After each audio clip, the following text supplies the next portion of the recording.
That fresh morning. That fresh morning.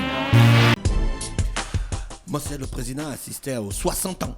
Oui, le président a assisté aux 60 ans de l'armée gabonaise. Vous savez que l'armée gabonaise a été créée par décret du président Léomba le 6 décembre 1960. Ah bon? Et oui, le 6 décembre 1960. Et depuis cette date, évidemment, on a une armée régulière composée aujourd'hui de la gendarmerie, de la garde républicaine, de l'armée des terres, de l'armée de l'air, en tout cas de tous les compartiments qui assurent la défense aussi bien des populations, mais également et surtout des frontières nationales, l'étanchéité des frontières gabonaises, et qui au quotidien se battent notamment en ce qui concerne les missions à l'étranger, comme celle... Les enfants se battent. Et qui battent les enfants. Voilà, participent à des missions à l'étranger pour le compte du Gabon, notamment en ce qui concerne par exemple les forces de la CEMAC ou encore de l'ONU, notamment en RCA, vous vous souviendrez. Et puis ceux qui vont à Bangui. Voilà, c'est ça, la République centrafricaine. Ah, donc c'est vraiment important qu'on célèbre cette armée qui, depuis quand même sa création, on a enregistré quelques situations où elle a eu à se manifester, notamment on se rappellera de 64 avec le coup d'État qui avait été fomenté par un certain nombre d'officiers, ou encore le souvenir le plus récent, la tentative de coup d'État du jeune Kelly Ondobian. Mais n'empêche que cette armée a toujours quand même été exemplaire en ce qui concerne la capacité à remplir ses missions pour la défense de l'intégrité territoriale, mais également pour la sécurisation de nos frontières et la sécurité des populations. Et je crois que c'était un moment aussi particulier pour le chef de l'État, parce que le chef de l'État, il faut le rappeler, a été ministre de la Défense, et sous sa direction au ministère de la Défense, il y a eu beaucoup de changements au niveau du ministère de la Défense. D'ailleurs, on a assisté à la création, par exemple, du corps du génie militaire. On a également assisté à la création de l'école des enfants de troupes qu'on appelle le Prytanée militaire, et ce qui a donné aujourd'hui un certain cachet. On a rénové les écoles d'état-major et les écoles, par exemple l'école d'état-major de Libreville, ou la construction de l'école interarmée de Mandilou qui se trouve dans la province de Langounier. Donc autant de choses qui se sont passées, et il fallait bien qu'il rende à cette armée ces hommages, pour que au moins les militaires comprennent qu'ils sont au cœur de la stratégie de développement du Gabon. Et surtout, vous savez que la création du génie militaire avait été celle de pouvoir participer pleinement au développement, et à un moment donné, on a vu comment le génie militaire s'est occupé de la question de la construction des voies secondaires à Libreville et un peu partout à travers le Gabon. Elle a toujours prêté main forte lorsqu'on avait besoin d'elle pour un certain nombre de chantiers d'infrastructures. On a vu par exemple lorsque Libreville s'est coupée de l'arrière-pays vers la zone de Kontan, comment elle avait mobilisé ses ressources pour aller... comment elle s'est transformée en armée pour la collecte des ordures, comment elle s'est transformée en armée pour la fourniture de l'eau à des citoyens dans les quartiers où ils n'étaient pas approvisionnés en eau. Voilà, donc autant... C'est le président qui avait lancé ça quand il était ministre de la Défense, non? Une armée en or. Voilà, une armée en or, et ça a toujours été, quand même, il faut le souligner, un point important du chef de l'État, parce qu'il a toujours eu... C'est vrai qu'on peut inscrire cela, pour ceux qui analysent, peuvent inscrire cela sous la logique du besoin d'être proche des militaires, qui sont quand même ceux qui tiennent les leviers sécuritaires, mais n'empêche que politiquement et même sur le plan de la reconnaissance, le chef de l'État a travaillé pour que notre armée soit une armée professionnelle. Vous savez qu'à l'époque, même avoir des tenues, c'était un parcours de combattant pour les militaires. Avoir des véhicules, c'était un parcours de combattant. Or, aujourd'hui, on voit bien comment il y a un rayonnement, on voit comment il y a une certaine attirance. Il suffit de voir le nombre de jeunes Gabonais aujourd'hui qui se présentent aux portes lorsqu'il y a des concours. Vous voyez par exemple... Tu as vu à quoi ressemble la caserne de l'armée de l'air vers l'aéroport, celle de Gros-Bouquet, la gendarmerie, ou encore de la sécurité pénitentiaire. Voilà, la sécurité pénitentiaire et puis la gendarmerie du Gros-Bouquet, oui. Voilà, donc quand on voit c'est l'attrait qu'il y a aujourd'hui autour de l'entrée, de la sollicitation d'entrée de répondre à l'appel aux armes, on voit bien qu'il y a eu une évolution, et c'est peut-être cette évolution aujourd'hui qui intéresse le commun des Gabonais. C'est vrai que quand on parle de l'armée au Gabon, les gens ont souvent tendance dans la réflexion à croire qu'il s'agit d'un dépotoir pour un certain nombre de personnes qui n'ont pas réussi. Mais je sais qu'aujourd'hui, quand on va au fond, on va retrouver que l'armée gabonaise, ou du moins les forces de défense et de sécurité au niveau du Gabon, ont quand même un niveau, du moins les populations qui sont recrutées, ont désormais un niveau suffisamment important qui permet de pouvoir assumer un certain nombre de missions, un certain nombre de rôles au sein de la société. Parce que vous avez, par exemple, pour entrer à la gendarmerie, on fait les concours de sous-officiers, des concours d'officiers, et qui dit officier dit un certain niveau. Ça renvoie très souvent à un niveau universitaire, donc avoir une licence ou un master. Et aujourd'hui, on voit comment le fait qu'il soit déployé sur le terrain donne quand même une image assez intéressante, notamment en termes de... On a les commandos. Oui. Comme Rambo. Certainement. Qui peuvent venir direct. Je ne peux pas dire parce que je ne suis pas spécialiste de ces questions, mais ce qui est sûr, c'est qu'on a des corps d'élite. C'est comme ça qu'on appelle les commandos, des corps d'élite ou des corps spécialisés. Par exemple, quand il suffit d'aller assister au défilé du 17 août, la grande parade militaire qu'il y a souvent sur le boulevard du bord de mer chaque 17 août, on voit bien comment il y a un certain nombre de corps, de corps qui défilent avec leur spécialité. Vous avez par exemple les paracommandos, vous avez l'unité spéciale. Mais l'armée ne fait plus les portes ouvertes comme avant, où on allait découvrir les métiers de l'armée, où on allait découvrir un peu ce qu'ils font, comment l'armée fonctionne. Je pense que le président avait instauré ça. Oui. Et puis à un moment, ça s'est arrêté, on ne sait même pas pourquoi, la journée des forces. Oui, il y avait une journée nationale des forces armées. Parce que l'armée, qui se passait à la base 01. L'armée valorise beaucoup les métiers. Oui. Et c'est vrai qu'aujourd'hui, c'est déplorable qu'on ne puisse plus avoir cette ouverture qui permettait aux jeunes d'aller prendre corps avec, du moins à la population de façon générale, aller prendre corps avec ce qui se fait dans l'armée. Parce que quand on voit souvent l'armée, on voit juste le fusil, on voit la tenue, mais on ne sait pas qu'il y a une myriade, une multitude, une foultitude de métiers qui sont au sein de ces corps. Aussi bien la société exploite un certain nombre de talents des populations, il en va de même pour l'armée. L'armée a ses plombiers, l'armée a ses ingénieurs civils, l'armée a ses médecins, l'armée a ses informaticiens. Il y a un peu de tout. L'armée a son laboratoire de langue. Son laboratoire de langue qui se trouve à l'armée de l'air. Donc il y a tous les types de métiers qu'on peut avoir dans la vie civile qu'on peut retrouver dans l'armée. Maintenant, le problème aussi, c'est peut-être que notre armée a encore du mal à pouvoir réellement exploiter tous les talents qui sont en son sein pour qu'on puisse avoir une armée comme celle, par exemple, des États-Unis. Et puis le recrutement se fait aussi en cachette. Bon, alors que dans les autres pays, on fait la publicité. On pourrait dire se faisait. Entrer dans l'armée. Venez défendre votre pays. Et puis il y a une musique qui fait... Oui. Dans les autres pays, on fait ça. C'est important. Non, je n'ai pas la musique là. Donc ça aussi, c'est important. L'armée doit communiquer. L'armée communique pour leur défense quand même. Là, il faut qu'on reconnaisse que cette année, les recrutements... qui sont rayonnants. Les recrutements cette année... Éblouissante et fière. Sortie de West Point. Bien sûr. Cette année, les recrutements se sont quand même faits de manière particulière. L'AGR, c'est l'armée.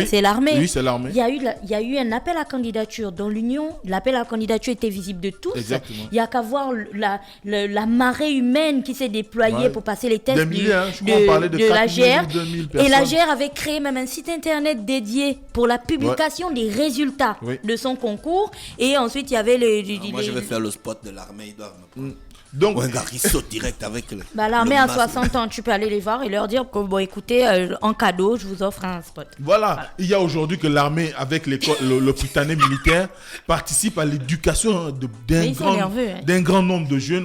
Vous avez cité par exemple le cas de Kouz Machumbu. On a beaucoup de jeunes aujourd'hui qui sont en formation partout dans le monde moi j'ai la chance d'avoir quelqu'un qui sort du Prytanée militaire dans ma famille. Ça a été une occasion, je le dis, assez intéressante. Du moins, c'est une situation assez intéressante parce que ce jeune aujourd'hui fait des exploits, des choses que moi je n'aurais pas pu faire à l'école. Mais quand je vois ses résultats scolaires, quand je vois la manière dont il s'exprime sur le terrain, ça veut dire que quelque part, il a quand même été bien formé et qu'aujourd'hui, c'est une école qui est classée parmi les meilleures au Gabon. Maintenant, après, comme tu dis, ils ne font pas suffisamment de communication pour appeler un grand nombre au drapeau. Est-ce que c'est du fait qu'au Gabon, il n'y ait pas eu une obligation de pouvoir faire son service militaire? Parce qu'à l'époque, ça existait. C'est-à-dire que quand vous avez eu votre bac... on ne fait pas aussi la guerre, le Gabon ne fait le Gabon ne fait pas de guerre, mais le Gabon doit assurer sa défense. Parce que la question n'est pas pour préparer la guerre, il faut d'abord...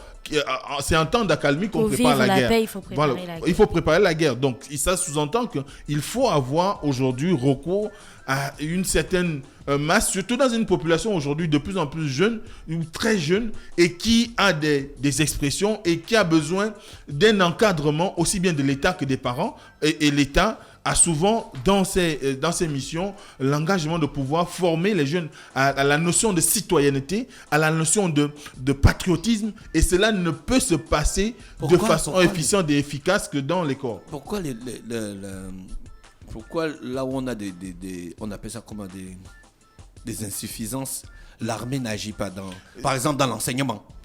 Il y a des gens à l'armée qui sont capables d'enseigner des langues dans les établissements. Il y a des gens à l'armée qui peuvent venir renforcer les hôpitaux publics, par exemple. Bon, comme il y a déjà des CHU. Bon, non, l'armée essaye à son niveau. Il faut savoir que tout dépend. L'armée n'essaye pas à son niveau. L'armée reste dans sa catégorie. L'armée doit créer un département de rééducation. Ton enfant est impoli, allez, les militaires mais viennent le c'est chercher. Ça que c'est pourquoi je parlais. Chiffre, balayage. Là, tu donnes aussi déjà l'image de l'armée violente et tout ça. Est-ce qu'il distribue les gifs, balayages et les coups de tête à tout le monde? Là, ce n'est plus les papa. Là, ce n'est pas pour les papa. Ton enfant est impoli, allez, l'armée vient le chercher. C'est pas gentil. Non, c'est pas ils viennent le chercher. Aux États-Unis, par exemple, ce sont les parents qui vont présenter leurs enfants à des camps de redressement ou d'éducation gérés par les militaires. Gérés par les militaires. C'est pourquoi je parle de la mise en place ou du... Moi, je serais favorable pour le retour du service militaire et qu'on donne la... Ça va coûter trop cher. Non, ça va pas coûter trop cher. Mais la paix coûte cher. La paix coûte cher, la formation des citoyens coûte cher. Parce que si vous ne misez pas sur la paix, vous ne misez pas sur la formation de vos citoyens, il est bon d'avoir des citoyens disciplinés. Je ne dis pas que le simple fait d'aller faire sa formation militaire va changer quoi que ce soit chez quelqu'un qui est déjà, qui peut avoir une certaine aversion pour des situations banales. Mais ce qui est sûr, c'est qu'il ressortira de là avec une haute idée de lui-même et de la relation qu'il doit avoir avec... Voilà. La relation qu'il doit avoir avec le pays. Et ce sont des gens... On devait faire ça. Voilà. On aurait moins de détournements de fonds comme ça. Là. Ça, c'est vrai. Parce qu'il y a une certaine éthique la dignité, qui s'installe. On t'apprend l'éthique. Voilà. On t'apprend la discipline. Le respect de l'institution, le respect du pays. Oui. Voilà. Donc, ça pouvait être un outil pour permettre à ce qu'il y ait un redressement en ce qui concerne les comportements ou bien la répression des mœurs, si on veut, au niveau de notre pays. Ensuite, il y a que, comme tu dis, quand un enfant... on devrait ouvrir des possibilités aux parents. Parce que la vérité, c'est que nous sommes en phase aujourd'hui d'une société où il y a on va dire, où il y a beaucoup plus d'émergence des familles monoparentales. Ce qui sous-entend que ça peut être un homme qui élève sur ses enfants et il peut avoir des difficultés à arriver à leur inculquer des valeurs ou à leur donner des rudiments en termes de discipline et consorts. Et ça peut l'aider s'il y avait des allègements à ce niveau-là, au-delà du Prytanée militaire. Mais s'il y avait par exemple, au centre d'instruction de Mouilan, on pouvait ouvrir une petite section. Comment tu as pensé la même chose que moi? Moi, je te dis. À Mouilan, on pouvait ouvrir une petite section là où les vacances, on vous envoie tous là. Voilà. C'est ça l'intérêt du service militaire. Au lieu de le faire de manière, ça va être un espace pour sanctionner les enfants, ça aurait pu être une formation au service militaire. Parce que qu'est-ce qu'on apprend au service militaire? On apprend aux gens à servir leur nation. Tu vois, tu es empreint de la discipline que les militaires ont, sans pour autant être militaire. Sauf si après tu enjoys ça et tu veux maintenant devenir militaire. Ouais. Mais les pays qui ont véritablement instauré leur service militaire, tu vas voir que je ne vais pas dire qu'ils sont exempts de tout reproche, mais je pense qu'il y a quand même une certaine appartenance et un certain respect vis-à-vis de son pays. Je ne parle pas des institutions, des gens et tout ça, mais un certain respect vis-à-vis de son pays, une certaine connaissance de sa responsabilité, de son rôle en tant que citoyen, qui est différente de ce que nous on a. Nous tous là, on aurait dû faire un tour là-bas. Un peu de run, un peu de gifle, un peu de popo. Nous, on a trop encaissé quand on était plus. N'est-ce pas? Nous, on a vécu le service militaire sans l'avoir vécu. Sans l'avoir vécu. Voilà. Mais ce qui est sûr, c'est que le boss et les grands frères. Ça aurait été bien. Et qui étaient les ambassadeurs du boss. Ouais. Ça aurait été bien que beaucoup parmi nous passent par cette école. Parce que moi, je vois des aînés qui avaient été en situation de service militaire. Ils ont une certaine attitude, ils ont un certain rapport avec l'autorité que nous n'avons pas. Il y a un certain recul lorsqu'ils parlent du Gabon. Ils parlent du Gabon avec beaucoup de passion, beaucoup de considération. Or, on a une génération aujourd'hui qui est pratiquement perdue. Foutiste. Et qui, quand on la regarde, à la limite, c'est quoi?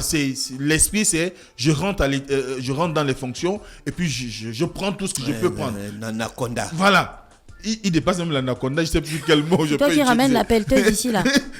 Voilà. Ils ne sont plus à la pelle, ils sont maintenant à la pelleteuse. Et c'est ce qui nous glisse doucement vers la situation du ministre Jean-Marie Ogandaga aujourd'hui. C'est que, au-delà de tout ce qu'on a dit la semaine dernière, où il y a eu quand même on a parlé des suspicions de détournement ou de corruption, mais il y a que aujourd'hui, étant donné qu'il y a eu des précédents dans l'histoire où on a vu des gens démissionner ou des gens en situation de poursuite par les instances judiciaires et qui parfois ont fait des tentatives de fuite. Par exemple, l'ancien ministre Justin Dundango qui se trouve aujourd'hui en prison, à combien de reprises on l'a arrêté pour tentative de fuite, il tentait de quitter le territoire et cela a conduit à ce qu'aujourd'hui peut-être on trouve une nouvelle option pour pouvoir garder un œil sur les personnes qui sont plus ou moins dans le collimateur de la justice. On a également le cas de l'ancien ministre Mundunga qui avait littéralement qui avait disparu du territoire et puis on a eu des échos qu'il était maintenant en Europe, notamment en France, et qui finalement s'est soustrait à la justice gabonaise. Et je crois que ce qui a motivé l'option désormais des forces de sécurité, qui est celle de mettre un bracelet électronique à la cheville de tous ceux qui sont dans le collimateur de la justice pour permettre à ce qu'on puisse les géolocaliser, qu'on puisse savoir en temps réel où ils sont. Et c'est ce qui fait qu'aujourd'hui, d'après les sources qu'on a, et d'ailleurs... est-ce que c'est vrai? Est-ce que c'est fondé? Gabon... Ce qui circule. Il n'y a pas que Gabon Review, hein. Il y a oui. Gabon Media Time aussi. Mais Gabon Media Time a relayé l'information de Gabon Review. Et Gabon Review a eu ça où? Bonne question. C'est des journalistes qui font leur travail. Voilà, eux aussi ce sont des journalistes. Eux, ils détiennent l'information d'un membre proche de la famille de Jean-Marie Ogandaga et des instances judiciaires. Donc ça sous-entend quand même, ils ne peuvent pas écrire juste pour faire le buzz en fait. Et je crois qu'aujourd'hui, cette option d'utiliser le bracelet électronique quand même participe à ce qu'on puisse au moins avoir un œil sur ces personnes-là qui sont accusées. Maintenant, après, est-ce que le ministre Ogandaga ne pourra pas faire valoir son immunité parlementaire parce qu'il est quand même député? C'est vrai que jusqu'à sa démission et encore maintenant, puisqu'il n'a pas regagné le palais Léomba, du moins le siège provisoire de l'Assemblée nationale qui se trouve en face de l'hypermarché Mbolo, mais n'empêche que il a encore... dans une chanson. Notamment, on espère tout simplement que ça va permettre à ce qu'on puisse trouver des réponses sur ce dont il est accusé. Mais la justice a plus ou moins innové pour éviter qu'il y ait des fuites ou qu'il se soustrait à son jugement. D'accord. Ensuite, on a la question de la pénurie des taxis actuellement à Libreville. Il faut savoir que les gens vivent difficilement l'état d'urgence sanitaire, jumelé avec des contrôles intempestifs sur la voie. Ça c'est quand même le point noir qu'il faut relever en ce qui concerne l'armée, notamment la gendarmerie, qui est un corps aussi mobilisé pour les mêmes services à peu près sur un certain nombre de secteurs, aussi bien de Libreville que de tout le pays, notamment les questions de sécurisation d'aller et venir sur le territoire. Donc, on a des contrôles de police et de gendarmerie pratiquement à tout coin de rue. Il y a des quartiers où vous avez 3-4 postes de contrôle. Je prends par exemple à Libandeng, vous arrivez au rond-point de la, au rond-point d'Alibandeng, donc du camp de Gaulle. Quand vous entrez, vous arrivez encore au petit carrefour avant de prendre la bretelle qui va dans le quartier ou qui ressort vers les Charbonnages. Ils sont là pour le couvre-feu. Ils ne sont pas là pour le contrôle. Parfois, il y a un poste de contrôle là. Non. Ensuite, je te dis, là, c'est l'armée, frère. Il n'y a pas le contrôle. 2 jours, j'ai déjà trouvé la gendarmerie là. Ensuite, vous partez de là, vous arrivez au petit carrefour, imagine, ils sont là. Donc, la police. Non, la gendarmerie. Non, c'est pas la police, c'est la gendarmerie. J'aime trop comment se l'est dit. Ils sont là. Il fait ça genre. Ça, c'est les expressions des Libreville et des taximans. Ils sont là-bas. Oui, ils sont là. Donc, à un moment donné, ça freine quand même la libre circulation des taximans. Oh, il n'y a pas la police. C'est vrai qu'on a besoin. Quand il y a la police, il y a la police. Finalement, vous voulez quoi? On a besoin d'une police de proximité. Mais c'est la proximité policière. La police de proximité, on doit la repenser aujourd'hui. Je crois qu'à un moment donné, lorsque Désiré Missongo, si je ne me trompe pas, était ministre de l'Intérieur, on avait opté pour des patrouilles à Libreville. On avait même donné des véhicules aux agents de police. Mais à ce jour, on ne sait pas ce qu'il en est de cette police de proximité. Mais n'empêche qu'une police de proximité, c'est pas seulement installer des barrages et des barrages qui ne concernent plus ou moins que les transports en commun. Vous avez les taximens, vous avez ce qu'on appelle les TM. Donc, bien sûr, il faut prendre en compte le contexte. Avant qu'il n'y ait le Covid, il n'y avait pas autant de barrages de personnes qui contrôlaient les transports en commun. Parce qu'on sait bien que c'est dans les transports en commun aussi que les gens ne respectent pas les mesures. Qui a envie de monter dans un taxibus? Enfin, les Librevillois montent dans des taxibus où le conducteur te dit que charge. Il dit à son boy chauffeur que charge. Mais non, toi, quand tu es là et tu te préoccupes de ta santé et tu veux un peu bouder, il te dit que si tu ne veux pas, tu descends. Bon, quand tu veux rejoindre un point, tu restes assis. Maintenant, le barrage en question, c'est pour s'assurer. Donc, c'est la force, en fait, de l'État qui s'assure que si on a dit que c'est 8 passagers ou 6 passagers ou je ne sais pas le nombre, dans le taxi, on doit contrôler. Ça ne signifie pas que lorsqu'ils contrôlent les transports en commun, c'est pour leur prendre des fonds, des espèces sonnantes et trébuchantes. Mais Mosley, mais quand même, tu venais de parler de cette armée. Je ne suis pas leur avocat. Je ne suis pas l'avocat des transporteurs, je ne suis pas l'avocat des usagers de la route, mais ce qui est sûr, c'est qu'aujourd'hui, tout le monde sait ce qui se passe. Et là, à chaque fois, à Libreville, lorsqu'on a eu la grève des taxis, c'est toujours lié au contrôle intempestif et qui sont très souvent des contrôles monnayables. Donc, dès cette sinon on n'aurait pas tous les cercueils ambulants que nous avons à travers Libreville. Mais pourquoi ils donnent l'argent, Conclue, moi. Pourquoi ils donnent l'argent? La plupart du temps, c'est eux qui commencent à dire que j'ai 2000. Il faudrait qu'on trouve une réponse cohérente à cette question de récurrence des postes de contrôle dans Libreville et peut-être à travers les grandes villes du Gabon pour qu'on arrive parce que moi je viens de voir des populations agglutinées, du moins qui sont en surnombre sur les voies et qui n'arrivent pas à trouver des occasions pour pouvoir rallier leur poste de travail. Donc c'est une journée perdue pour certains travailleurs aujourd'hui et beaucoup d'employeurs vont avoir des difficultés pour pouvoir remplir convenablement leur cahier de charge. Donc dès cet instant, il faut qu'on arrive à trouver un consensus, il faut qu'on arrive à remodeler la question des contrôles sur la voie pour permettre à ce qu'il y ait une certaine fluidité, qu'il y ait une certaine situation qui permette aux uns aux autres de vaquer librement à leurs occupations. Merci, c'était Mosley dans le Da Fresh Morning sur le 104.5 Urban FM, la station urbaine, le réveil matinal, le plus de la capitale sur la radio, la plus de la capitale. Pour ce sujet, il faut inviter un taximan. Ouais, on va inviter Omar. Merci à tous les auditeurs, on se retrouve demain à 7h pour le Da Fresh Morning et on va retrouver René Rutte pour l'horoscope des auditeurs pour terminer notre émission. René Rutte, bonjour. Bonjour Da Fresh Morning.